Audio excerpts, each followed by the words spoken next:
All right, now. We are ready.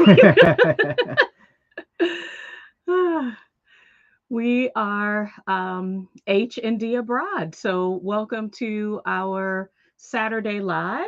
Absolutely. I'm Herman.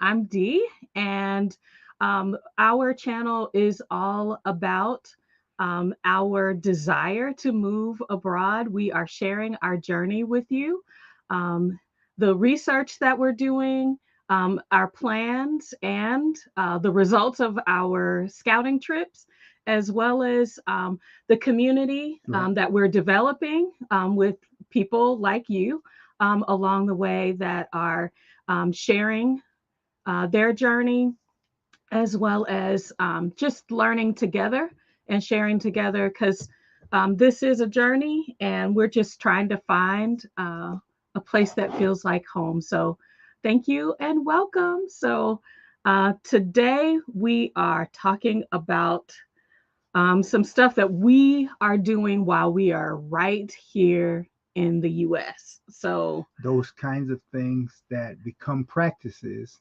that help us learn how to navigate living abroad because they're practices of things we do right here where we live now. So yeah, that being intentional doesn't just happen when we are abroad. Like we're starting to incorporate some of those life skills right now. Some of them are like in our comfort zone. Things that we were already doing that we found to be really valuable as we've been testing out a few sites. Hmm. But Hmm. then some other things like me, the quieter of the two of us, I'm having to press out of my comfort zone to get things rolling so that we're successful. So, um, if you like the content that we're talking about, we encourage you to Please subscribe. please subscribe, hit Please like. and hit that notification bell Please. so that you are alerted when we go live and when we post new content. So, welcome to those who are joining us live. And if you are joining us in the future, please say hello in the comments. Please. We'd love to know what you are doing on your journey to either move abroad or to intentionally include travel as part of your self care or just your spirit of adventure in the world. So, where do you want to start? Well, one of the first things we probably might be simplest for most of us, and we probably do it without thinking about it, is getting to know our neighbors. Um, that doesn't just mean the people who live on your block, the people who live next door to you. That's getting to know your community. You may live in a small town, you might live in a large city, but getting to know people through exploration just in your general area. We were out yesterday taking care of some, we were renewing our tags. Yeah, We were car renewing our tags. Yeah. tags. And the little township where the license plates building was had a lot of little restaurants and shops that we began to explore. We've lived in this area now for half a year Yeah. and have not explored that area yet. And so we took a little time just in reviewing, but it gave us some places to go back and look at. And the less quieter of us too, when I go in places, I like to talk to the people working there. And sometimes I find out about information about the history of that shop or that neighborhood, Or resources, or new resources we resources. never even knew Right. were We, available. we found a Mexican restaurant that is a series of Mexican restaurants that's family owned in that area. Finding an authentic Mexican run or whatever the culture is that Hmm. runs that restaurant, that is a food experience that I'm always interested in. And I don't necessarily have to be out of my country, out of our current country, or overseas to experience authentic food. And sometimes those get overlooked for the the fusion places, or the The American American friendly, focused, the yeah, American friendly places. or the American.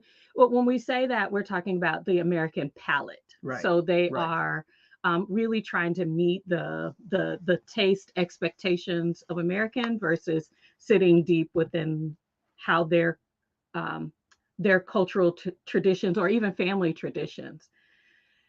I'm gonna back it up to the neighbors part. Okay. I remember growing up and I would know the names of the people that lived across the street, to our right and to our left.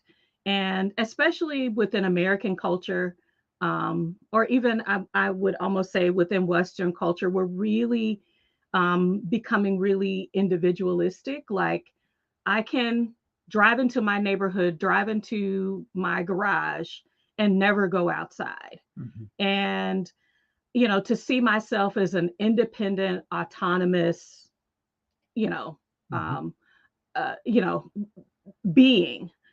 But getting to know our neighbors has really been helpful when we've been away and have needed help. We were able to call Hmm. our neighbors across the street. I mean, Hmm. we're in a new development, so everybody's kind of new, which is, kind of puts us all on the same footing. But when you have a need and you have someone to reach out to, that is a huge resource. And I've had to push past my comfort zone of, I don't talk to people, I don't really like to share, but we found some friends. I mean, like, people that I would never have considered, maybe, having a drink, or, that we would even consider like inviting to a cookout. Like, these are now a part of our network. And I know that that's going to be valuable. Adelia Aborshade of Peaky Girl Travels talks about having your person here in the US, Hmm. but also kind of having your person abroad. And, somebody that, if you were in the hospital, like, who could go to your house and get things for you, or who has access to your place, y'all. I'm talking about trust issues. That's why knowing your neighbors and getting to know people and developing a level of trust or knowledge where you can say, hey, can you be my person? Because I don't have family or close friends or someone that I have a history with. I'm trying to develop that community and that history, because being alone is, I've been in these Facebook groups where people were like, I thought I was going to like it here, but I don't have any friends and I feel really isolated. And it devalues Hmm. all Hmm. of this process that you've invested, all Hmm. this money, this time that you've invested in making a place your home. Community really adds that balance and adds value to the experience. So, yeah, getting to know your neighbors is is probably number one on my list, because it moved me out of my comfort zone. Because even as individualistic as some personalities are, and that is realistic, some people are more comfortable individual. Social engagement is a part of the human nature, is a part of the human growth. And at some point in time, even if it's just one or two people, having someone with whom you can collaborate, with whom you can interact, and hopefully that you can trust is important. D brings me balance. I didn't know my neighbors like that because we moved every few years. So we were on the move. So I didn't know my neighbors like that growing up. So it wasn't until I had my own place post graduating from college that speaking to my neighbors was a thing. Mm-hmm. And when we got married, at our first apartment, when we moved into our first home, our neighbors were integral to Mm-hmm. a lot of Mm-hmm. the things choices we were able to make that didn't help us make mistakes. Oh yeah, yeah. Our neighbor when the day we got married was standing outside, and she said, "Did y'all just get married?" Even though she was in a big flowing wedding Wedding dress, dress. but she looked out for us. Oh man. Cleared the whole almost 3 years we lived Live there. there. When we Yeah. moved to our first home, our neighbors became our safety nets on each side. As Dee said, they would look out the house if we had to go away. We had a circle of neighbors that we looked out for each other and got to know each other. Hmm. And it's been an important experience. The balance for me is knowing how much to share and not to share, because making friends is a thing for me. And so I have to remember, even in building trust with people, that's a building process. Hmm. And if you learn that now, what she saves me from is we're not overseas and I'm talking too much, and then they get taken advantage of. Yeah, he's then good, but I mean, I and my caution would have kept us from having experiences. I mean, even something as simple as sharing, I'm looking for work, Mhm, has benefited Herman. And I was just like, I wouldn't have said that like that. But when you don't raise your hand, when mhm, you don't express a need, you don't get the benefit of community coming together and saying, well, hey, we got an open position over here. Or what happened to Herman was somebody called the manager who was hiring that position and said, I'm an additional reference. You know me, and I can tell you that hiring Herman would be a great investment for your department. And so those are things that we are doing now mhm. to press forward into our life abroad. So the second thing, y'all, I mean, like, It's I'm hers a to introduce. geography girl. Yes, I'm a geography girl. But when we planned our first scouting trip to Mexico, Mhm, knowing how to navigate a space without a car was so valuable. And I developed that skill, even though it wasn't in the city that we live in together. I lived in Virginia for a year. I did not take a car. mhm, And so I had to learn to the bus system. mhm. I had to learn how to call an Uber, y'all. I was brand new. This was 12 years ago, but like I was brand new to that process. How to take the subway, how to read the stops, how to navigate a space without a car. I know definitely in the U.S., like most of our communities are not walkable. Mhm.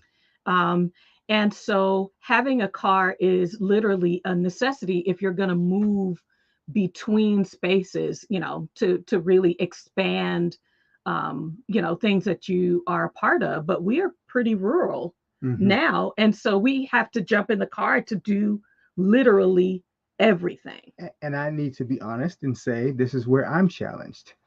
My control issues when it comes to transportation is knowing that I'm in control of when I'm going to get there. Mhm. I don't like riding behind people. I don't like puttering down. My wife likes to ride down side roads. If there's a major highway or street, I'm on it because I want to feel like I'm getting there faster. But our visit to Mexico City, I will never drive in Mexico City Oh, yes. ever. I will be late. I will wait. I will be an hour early in preparation. And that was a vital experience for me because I don't want to try to navigate how they drive. Now, I'm from I'm from South Florida. So I recognize some of that driving pattern, but it was nothing like Mexico City. It was South Florida times 50. And as I get older, and I recognize the challenges, and I recognize distracted driving around me, and you put that into an environment in which you're not comfortable driving. It was okay with me with taking transportation. It takes a little effort for me to know I'm sitting in somebody else's car I don't know. Hmm. Calling an Uber to get in somebody's car that I don't know. that's a challenge for me, because I come from cities where safety, you learn to be safe, you learn to be cautious, you Mm. learn to be suspicious. And so that's a process, that's a learning process for me. I don't mind riding the bus as long as it's clean and decent. I don't mind riding the rail, be that subway or metro or whatever, as long as it's safe. And as a husband and father, safety is a big thing for me. So I'm immediately saying now I'm in a space that I'm not controlling, that I'm including my family in, and that comes from practice. Mm-hmm. Practicing that. There are some places where you shouldn't get on that rail, or you shouldn't go to that subway, or you shouldn't ride their buses, but you And should. but we're finding that out from people who live there. Right. You find that out. And now when we were in Mexico, one of our Airbnb hosts, she was like, I do not ride the subway. I've been here my whole life. I've been on the subway twice. I mean, that's dangerous. It was a little more complex. It was a little more complex to navigate than subways I've been used to, but I didn't feel in danger. um, these old legs what happened with the fact that there was so many stairs to climb, it was so deep, but it required knowledge and experience and practice. And so practicing some of the public transportation options. What if you can't rent a car? What if you can't buy a car? What if your car goes down? Do you know how to navigate to where you are? How far are you from the nearest transportation? When I lived in Miami during my college years, my first year home, I had to work downtown. Downtown by car was 30 to 40 minutes from where I lived. I had to take public transportation because that car wasn't available. I was living with my parents and the car wasn't available. It took me almost 45 minutes to get to the nearest bus stop. I left home at 5:30 in the morning to get to work, to literally walk in the door and clock in at 8 o'clock. And I took 3 buses, 2 trains, and walked at the 2 miles at the beginning of that trip and 2 miles at the end of that trip. And I it made me alert of the fact that if I had to do something, there's no bus station, there's no bus stop near where we are currently. Mm-hmm. I'd have to call an Uber or Lyft or a taxi, and so I need to be aware of what that costs. And knowing those kind of practices now set up for how um, we make plans. In the future, yeah. So even something, our son who did an internship in California, he was like, "Oh, so if I leave at a certain time, the Uber rate is less. There are peak Mm-hmm. times. Mm-hmm. So you might want to see if I'm interested in saving money or I have the Mm-hmm. ability to take, a lift at a different time of day, I could save a few more dollars. Those are things that you can learn right now. Mm-hmm. Um, and so learning to navigate a space without a car has also impacted what's on our list when we've set the priorities for the place that we want to call home. Correct. I want to be walkable. I loved that we could walk to the market, that we could walk to restaurants Mm-hmm. because I got in a lot of steps.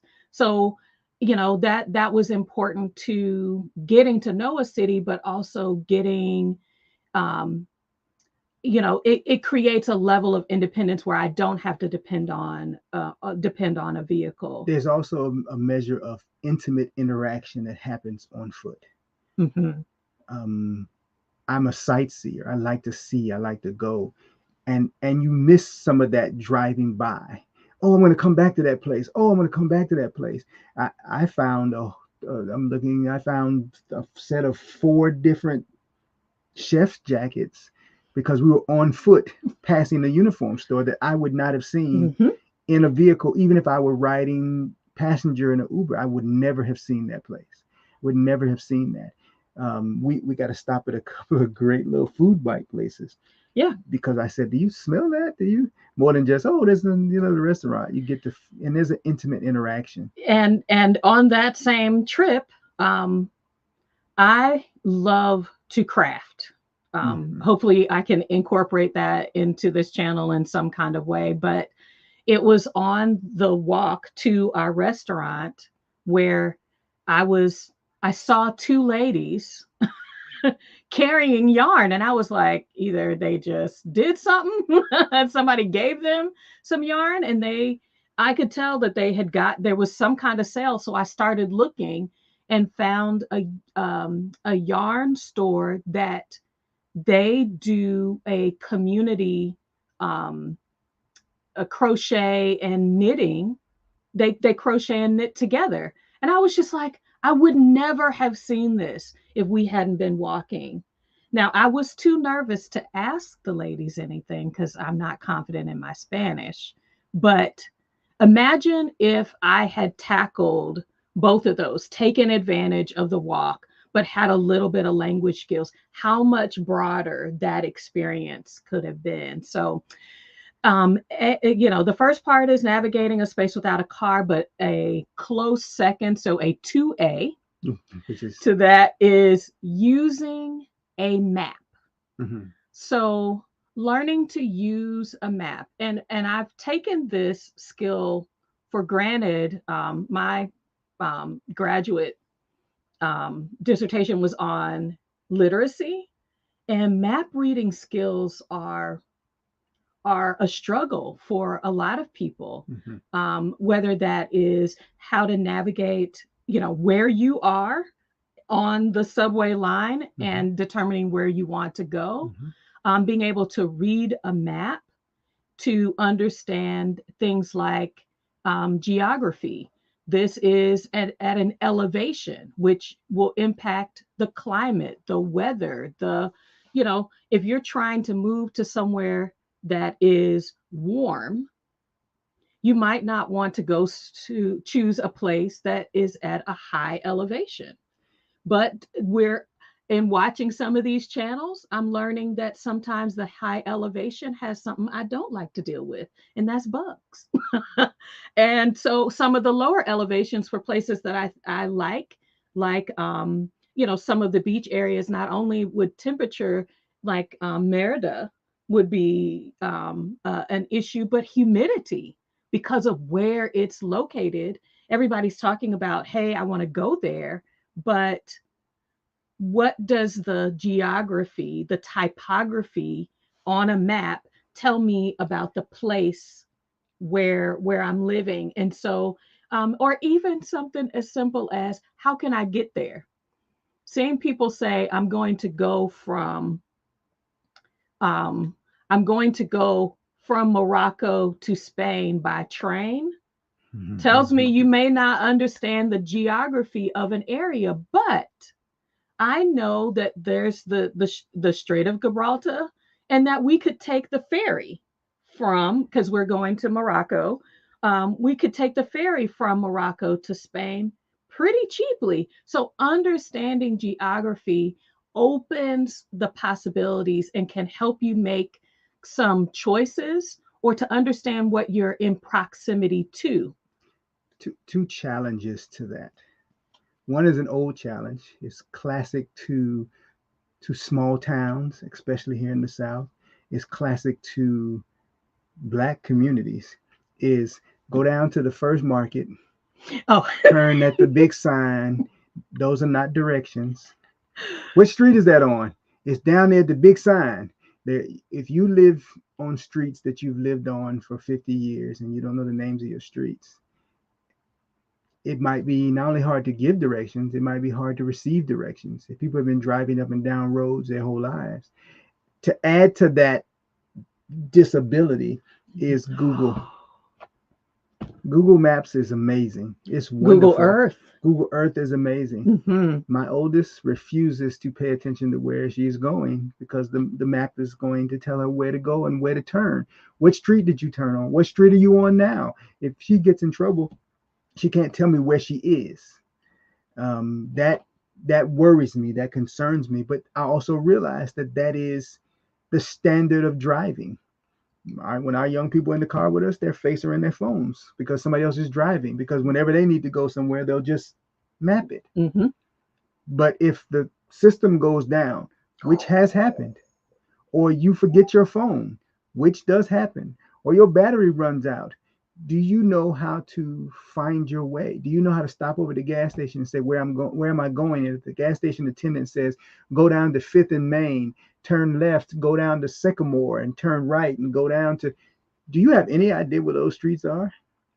And you've lived there your whole life, and you've lived that space your whole life, and therefore reading a map adds to that. If you had to pick up a map, you'd say, okay, I know where I am. I've had traveling jobs, and that picking up that map and being aware of my surroundings, I was able to say, okay, I know I can get as far as this. I know what this is. And from there, I can watch this map to whatever. That's been really helpful. But reading maps was what we had. MapQuest was a big deal. Oh my goodness, You y'all! The, reading the 12 directions. pages of directions on MapQuest. We are Reading so MapQuest is, glad yeah, for for walking with your GPS.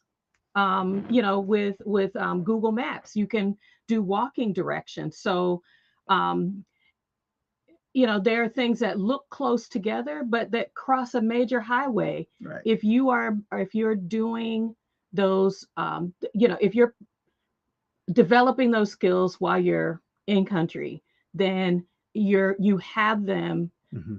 as a part of your awareness. So that's pretty much what I thought, when I suggested the navigating and the two aspects of navigating. So, All right. So technically number 4, is tracking your money. This is a big one. Um, there are some basic things. We either individually or collectively check our bank account regularly, sometimes almost every day, mhm, definitely every other day, and every week. I I have had the misfortune in the past of being um, of having my card number or my bank account accessed, um, and money removed. mhm. And sometimes it's an easy process to get that replaced, and sometimes it isn't. Um, Even worse than that, and luckily till today I've not had that responsibility, is identity theft, which can get into your bank account, which can create credit cards in your name, which can create credit for houses and cars in your name, which that's possibly taking your social security number. It's many ways. So one of the things that we are in the practice of now is tracking our money and protecting our money. Tracking Uh, our credit and protecting our credit. right. One of the ways we do that at the simplest level is budgeting. What did we spend? Where is the money going because we spent it? How did we spend that money? How did we account for what money is ours to play with, I was and going to what say money having a money plan. and yeah, what money Yeah. and what money is ours because we know it's allocated to these upcoming bills Or upcoming or projects. upcoming projects or Hmm. responsibilities. How much money do we put aside so that we can say, hey, we want to pay for streaming software or a new pair of shoes? How much do we have that ready? We're still in the growth process of that. I wouldn't say the learning process, but the growth process with that. But that small piece helps us be aware of the money that comes through our home and how we are planning for it, how we are making that money work for us, and how we're not working for that money. Because Um, April and Rondell, Nomadic Wanderer, what's their YouTube channel? Nomadic Wanderer, Yeah, the so the Yarbros. Yarbros. Hmm. So the Yarbros shared a really personal story about why tracking their funds is important.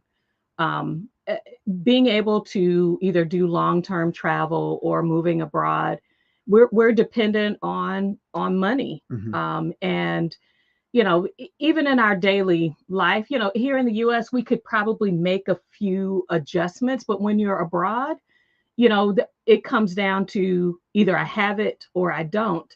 They were, they got paid.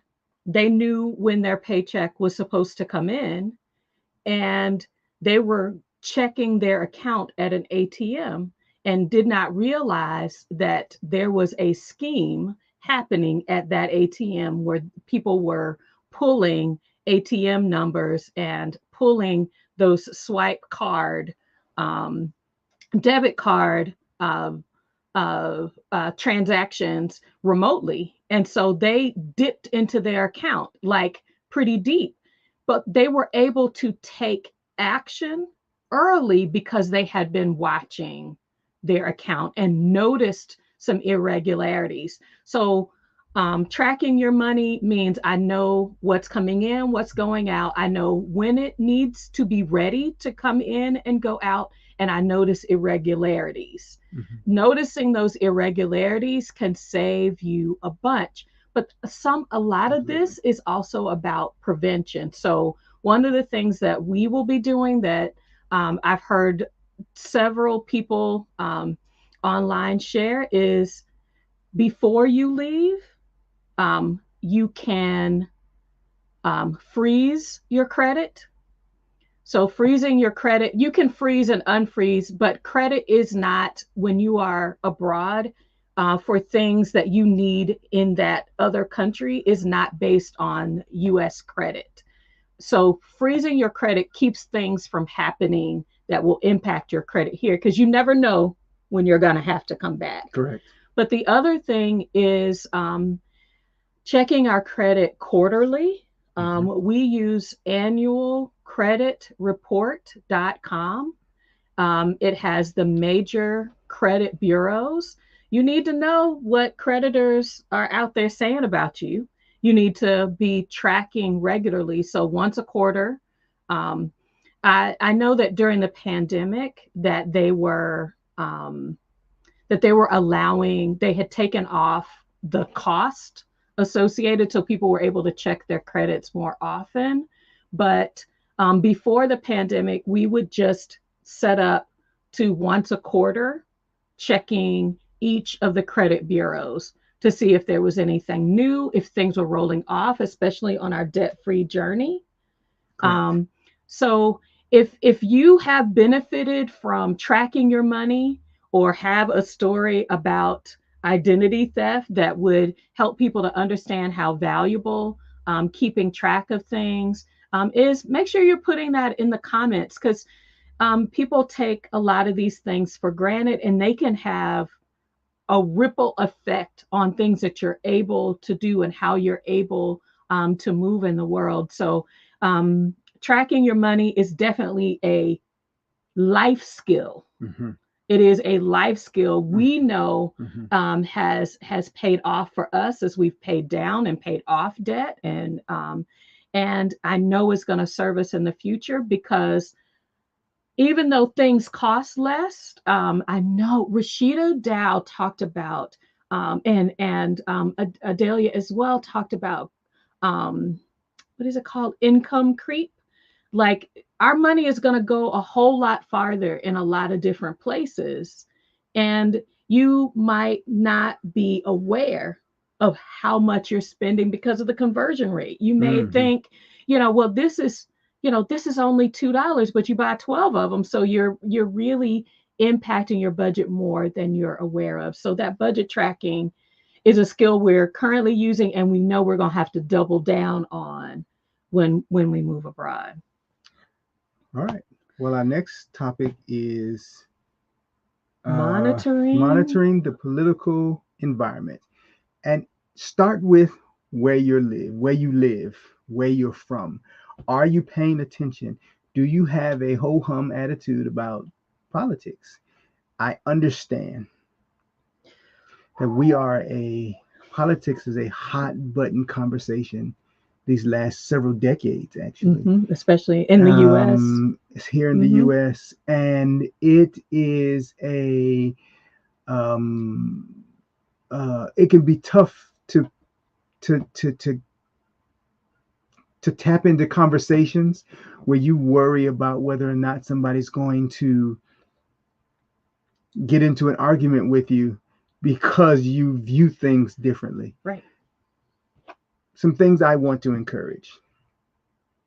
One, find reputable sources of information, factual information. In conjunction with that, be open to hearing viewpoints from people different from you. Sometimes the differences are so nominal. They're based on understanding, they're based on cultural background, they're Mhm. based on moral beliefs, values, and not necessarily you're bad and I'm good. And sometimes it's not as black and white as that. I'm right and you're wrong. I had a very engaging and what I would consider pleasant conversation with a coworker. I did not vote or support the last administration. He did. Um, he had some very his reasons for doing so. I actually agreed with, Mhm. and that was I'd like to see somebody besides standard politicians have a go at running the business that is our country. I have been in agreement with that fact a long time. I'm not so black and white with any old person. And so therefore our opinions diverged, but our conversation wasn't caustic or combative in any way. It was just we saw that differently. He had his opinions about Mr. Obama and his administration. I, I supported Mr. Obama. I did not agree with everything he did. I don't think it's always black and white. And unfortunately, we then walk. Sometimes we run away from what's happening here, and we run to other countries because it looks good, it's pretty, it costs less, and we aren't always paying attention to what's happening at the political level, which affects all of those pieces. This state that we live in, housing is very affordable in comparison to places I lived growing up. This house that we currently have the pleasure of living in would cost twice as much in South Florida, in Central Florida, in backwoods Florida, and this house would probably cost a third in some of the places that we have visited or plan to visit overseas. Does that what's the basis for that? A part of the cost of living where we live has to do with the political climate and not necessarily the affordability of land and housing. It's becoming less and less places to live. Land is being snatched up um, for various reasons. So knowing the arching aspects of politics where you live, you become more alert so that you're not in a dangerous situation moving abroad. Because sometimes those areas are in civil unrest that is dangerous. Yeah. So, a lot of the conversations we were looking at in late 2020 and early, 2020, 2021, and early 2022, in Mexico, things, it was kind of business as usual. And then as because we were paying attention to what was happening around immigration specifically, Mm-hmm. began to recognize that things are changing. So our decision about, hey, we want to go ahead and make some moves now because we see the winds of change, Mm-hmm. that could Mm-hmm. impact our accessibility, to some places. Paying attention to those things are important, um, because one of the things that happened, because there was an influx of immigration, um, to and through Mexico, people were being,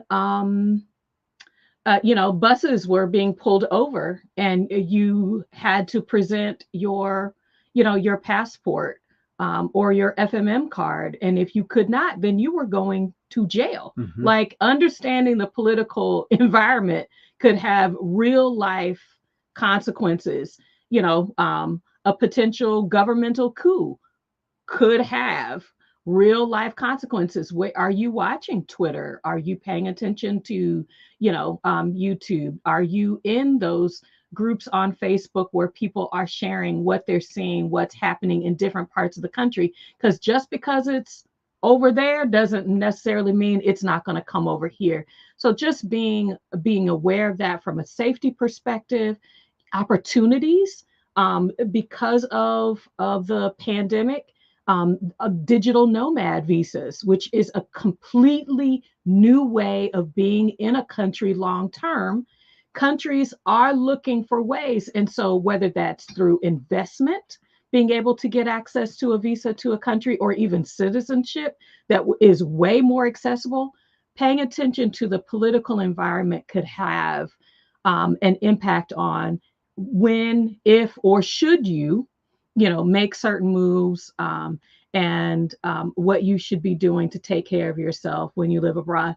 And it definitely has served us well, because if we hadn't started looking, we paid attention to the interest rates and the news talking about interest rates. We knew if we were going to make a move about, buying a home, or making some job moves. Should I stay where I am? Should I move to something else? Paying attention to the political environments, Mm-hmm. having different Mm-hmm. sources, Mm-hmm. people on the ground, um, not just from a fear standpoint, but from what do the numbers say, has, I think, has served us well. And another, I guess this is skill number 6, Mm-hmm. is it's easy to see another country is having all these great things, but I'm from Birmingham, Alabama, and I took it for granted, living there. Most of the world knows my home city. They know it specifically because of the civil rights movement, and seeing my city, I always saw it as historical and not as a city of growth and expansion. And it wasn't until we had children, I think, Mm-hmm. that we were introducing our city to our children. We took more of a tourist view Mm-hmm. of our city. So Mm-hmm. going to new parks, or parks that we have gone to, but um, you know, uh, uh, visiting them in a way with fresh eyes. Walking downtown, wow, really opened my eyes to, man, where was this? I never knew this restaurant was here. I didn't know this co-working space was available. And so taking the festivals and museums, like all of those things, you should be taking a tourist eye. If you can take a tourist eye to your own city, it helps you to be attuned to those opportunities. Like when we were in Mexico City, we were 2 doors down from the Frida Interactive Museum. Like, y'all, I love Frida. And like, it was just, I was like, it's on. I didn't even go to the Museum of Natural History, which was in a similar area, because I really wanted to get to know Frida City. And so, um, just seeing your own city from that tourist perspective has brought value and love, to where we live, and helps you to be ready to open your heart to those new things in a new place. And I did not realize how much we take um, our home historical monuments, tourist attractions, however you want to phrase them, for granted. How much we don't see them. We were in New York a few years back, and my mother is from New York. I've been inside the Empire State Building. I had never been to the Statue of Liberty, Mhm. and we decided to make a quick trip into the Statue of Liberty. This is when they had the top of it closed because they were doing the repairs. This is several years ago, but they had several stairs worth of it still open, and the security guard at the gate had never been in the Statue of Liberty. A native of New York, working at the Statue of Liberty, had never been up in the Statue of Liberty. And I was like, "Are you kidding me?" And then I began to think about all the places that were available where I lived and where we have lived that I have never been. There are many places in this state, and I've been in this state 30 years that I haven't been to yet, that are historic places, that are part of our, okay, we're hopping in the car today and we're driving down to Mm-hmm. see, Mm-hmm. this special place, because everything is an opportunity to learn, an opportunity to grow, an opportunity to get a historical background or viewpoint, even if it's biased, of the area in which you live. And what that does is then is when we are out of the states in other countries, we do more than just try to hit the common tourist attractions. I want to live like a local. What's in some of these smaller areas, safe areas, until we learn the area. But as a culinarian, I know some of the best restaurants are not on the main street; they're on the side street. Mm-hmm. Um, my wife comes from a place where a hole in the wall, you're not doing that.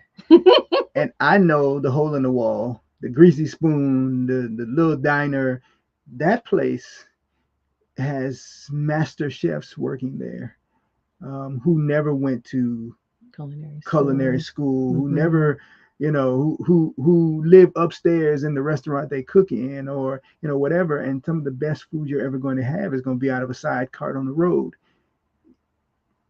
That comes from also pulling up to the hot dog cart in your own town. Mm-hmm. Stopping he used to call it the Good Humor Man in his ice cream truck and getting some of the unexpectedly good ice cream that's not in the wrapper.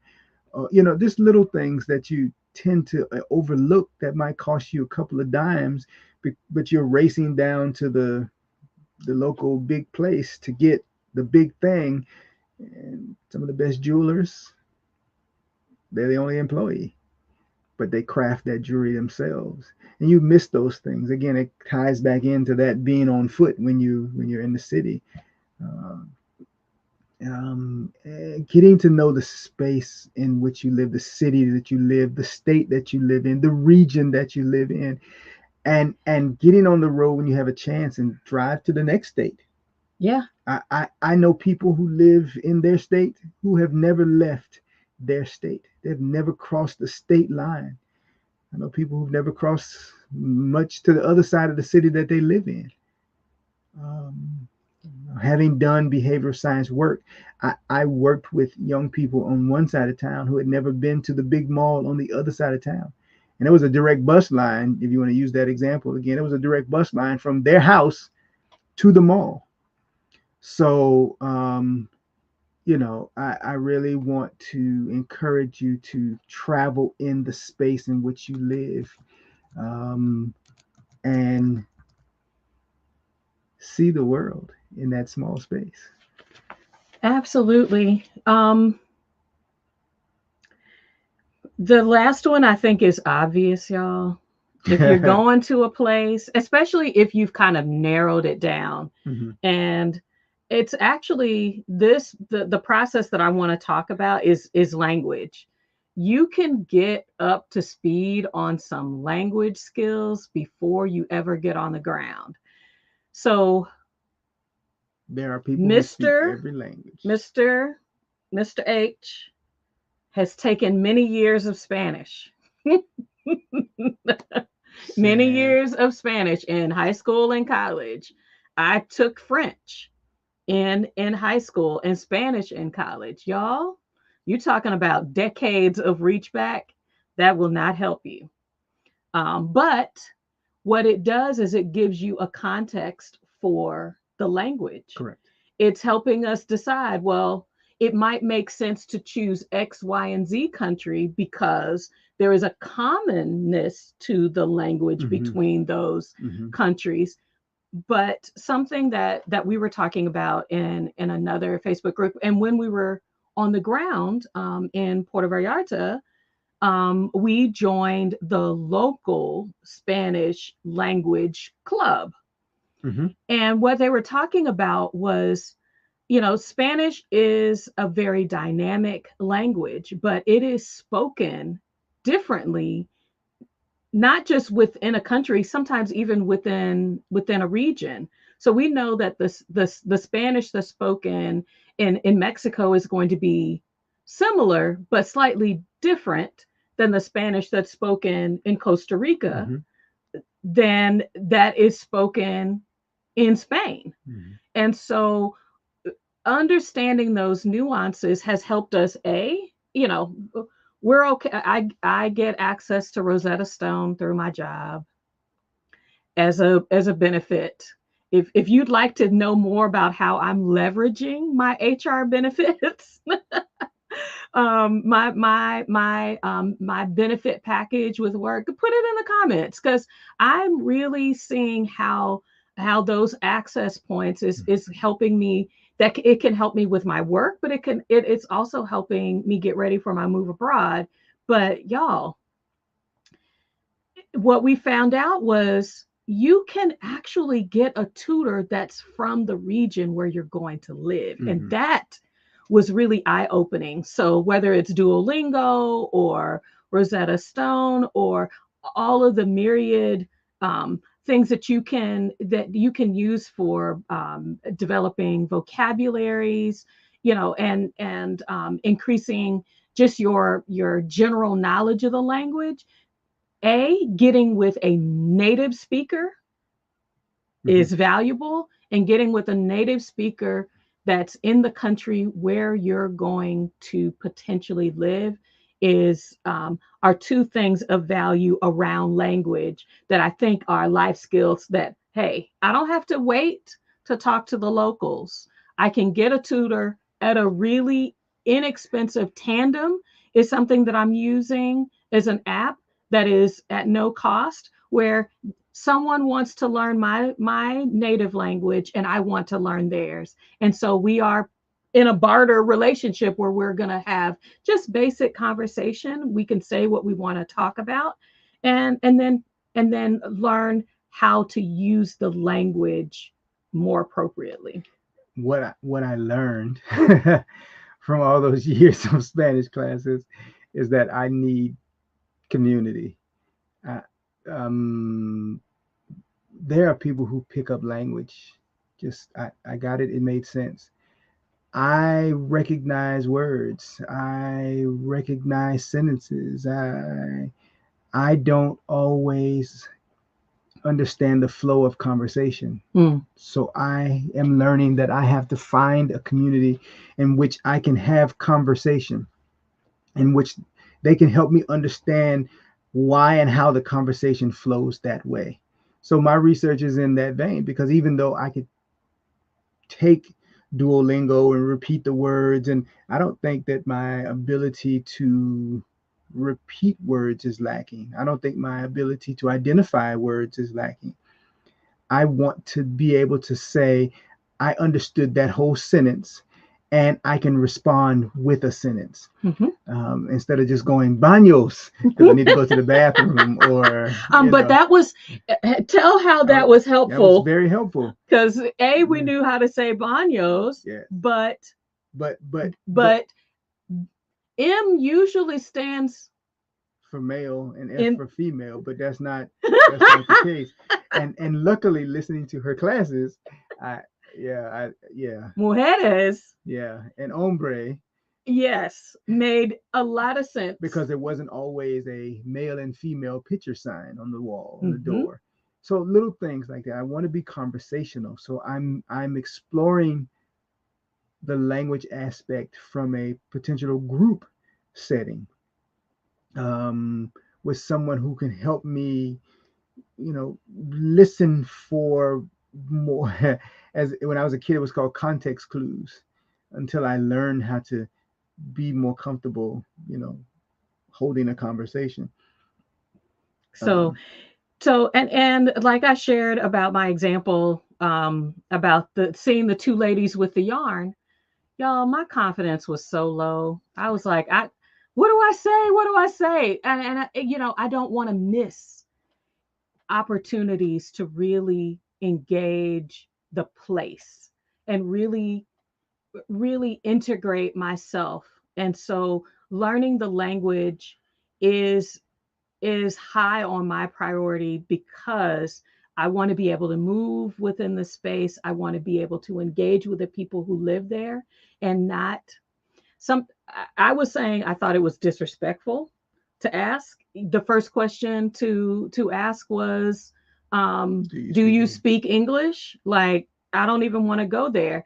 One thing that around the language is the translation.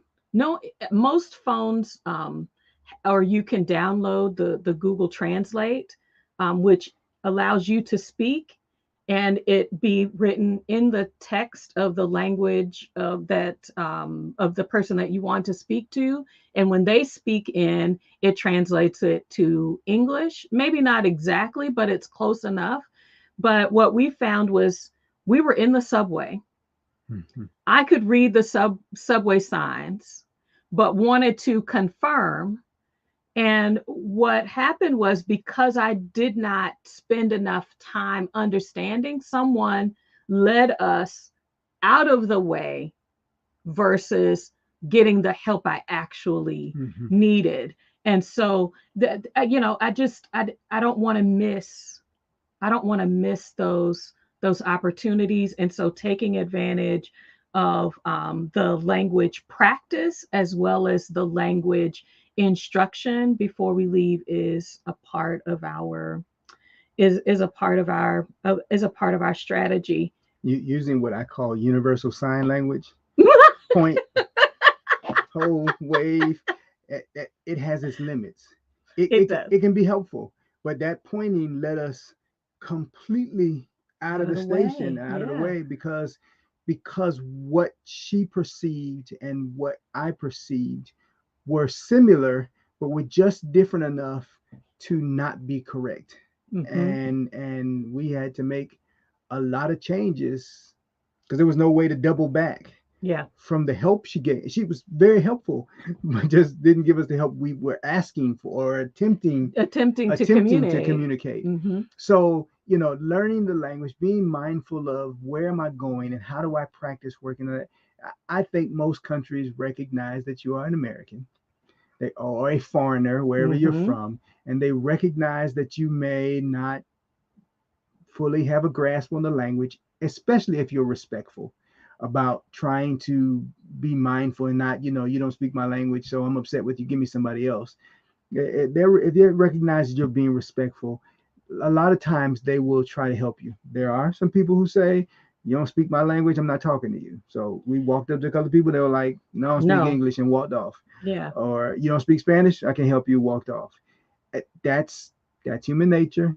It's going to happen, and everywhere you go, if you are making the effort, and hopefully you are, to if adapting and lost my word, we're fully integrating into a culture and a community and a lifestyle of another country. Try your best to learn the language. Yeah. We um, are. we We are. are. And there are mental health benefits for that. There are cognitive, research is confirming learning a new language. We are approaching 50. We're almost there like this year. This year. And it's good for brain development. It's good for cognitive development. And so moving out of your comfort zone doesn't always have to happen in a new place. You can do this in areas where you live so Mhm. that you have more confidence and practice when you move abroad. So thank you guys for letting us share, Absolutely. what we are learning and skills that we are incorporating right now. Um, if you have some others that you are using, please put them in the comments. Like I'm all about like community learning and sharing together because that's what we're doing. We're sharing our journey. So please, if you are new to this channel, please make sure you subscribe if you like just to hear about someone else making um, plans for moving abroad.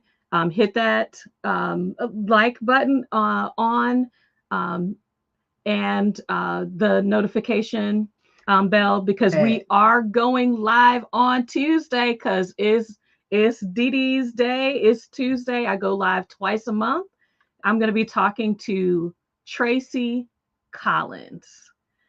Tracy and I share a love of plants. And y'all, I can't take my plants abroad. I don't think I can. And so Tracy's going to talk to me about her move abroad journey because she's a plant mama.